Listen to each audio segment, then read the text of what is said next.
Bonjour grammairiens et grammairiennes. Aujourd'hui, nous allons voir un sujet qui est très important dans la langue française, à savoir la différence entre la nature et la fonction d'un mot. Petite grammairienne, petit grammairien, aujourd'hui, nous allons essayer de faire la différence entre ces deux concepts, si vous voulez, nature et fonction. Premièrement, nous allons essayer de répondre à la question qu'est-ce que c'est que la nature d'un mot?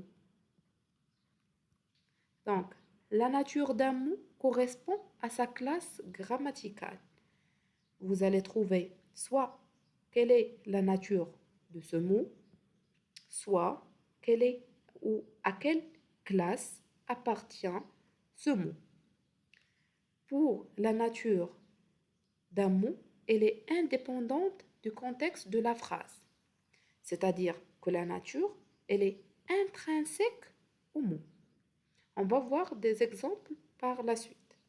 Donc, on distingue 8 classes grammaticales ou 8 natures, si vous voulez. Donc, on a le nom, le verbe, l'adjectif, le pronom, le déterminant, l'adverbe, la préposition et la conjonction.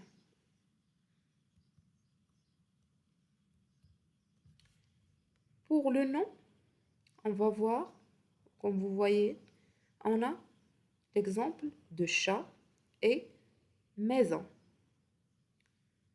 Donc, chat, c'est un nom, peu importe sa place dans la phrase.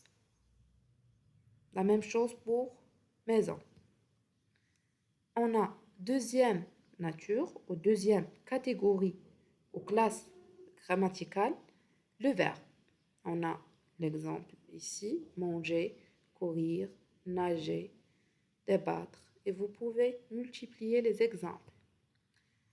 On a l'adjectif, beau, grand, sombre, triste, malheureux, ainsi de suite. On a aussi les pronoms, il, celui, qui, que, on, ainsi de suite. On a le déterminant ou la classe des déterminants. Le, une, un, des, ainsi de suite. On a la classe des adverbes. Vite, souvent, malheureusement. Et vous pouvez trouver d'autres exemples. Les prépositions.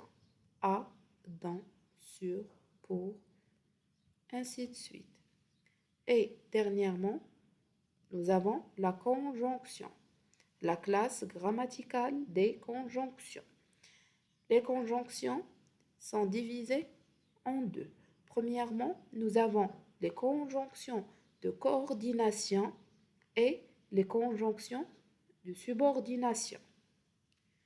Maintenant, nous allons répondre à la question qu'est-ce que la fonction d'un mot? Premièrement, la fonction d'un mot correspond à son rôle dans la phrase. C'est-à-dire que la fonction d'un mot, elle est déterminée par sa place dans la phrase.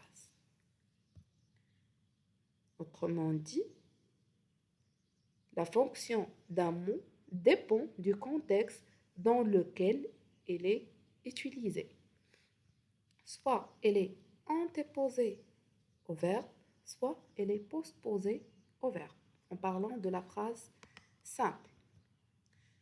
Donc, on a plusieurs fonctions, mais pour votre niveau petit grammairien, grammairienne, on va se contenter de ces 5 fonctions. On a la fonction sujet.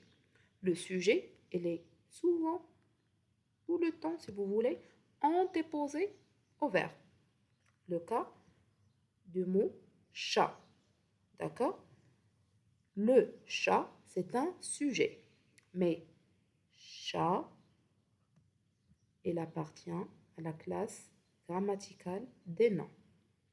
Deuxième fonction, le complément d'objet direct ou le COD. Il mange une pomme. Une pomme, c'est un complément d'objet direct. Vous avez aussi le complément d'objet indirect. Il parle à son ami. À son ami, c'est le complément d'objet direct. Juste une petite précision pour les compléments d'objet direct et compléments d'objet indirect, ce sont des compléments de verbes. La quatrième fonction, c'est l'attribut du sujet. Cet enfant est intelligent. Cet enfant est intelligent. Intelligent, c'est un attribut du sujet qui est enfant. Mais la nature de intelligent, c'est un adjectif. La dernière fonction, c'est le complément circonstanciel. Et on a plusieurs types. Il part demain. Demain, c'est un complément circonstanciel. Pour le complément circonstanciel, c'est un complément de phrase. On va voir ça probablement dans une autre vidéo. Donc, on va faire une petite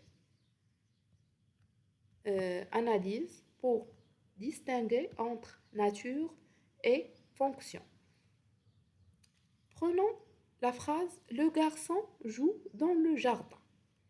Donc, on va essayer de déterminer la nature et la fonction de chaque élément dans la phrase. La nature des mots présents dans la phrase. On a le, c'est un déterminant. Garçon, c'est un nom. Joue, c'est un verbe. Dans, c'est une préposition.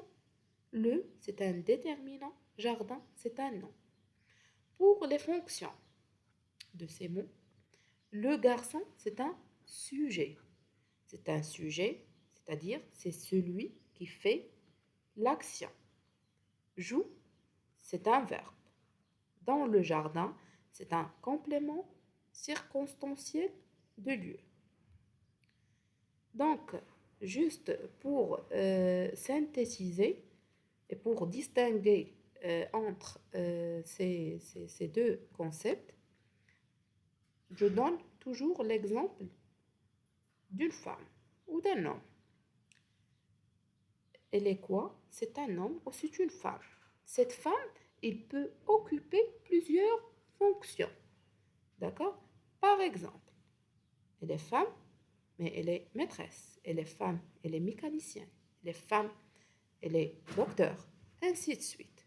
La même chose pour l'homme. Elle est homme, il peut être sage-femme.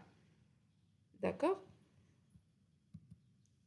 Donc, pour faire un petit bilan de tout ce qu'on a vu, la nature d'un mot, c'est-à-dire son essence, ce qu'il est, sa catégorie grammaticale.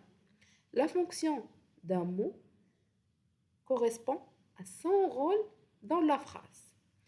Un mot garde la même nature, mais peut avoir différentes fonctions selon la phrase ou selon la place ou sa place dans la phrase.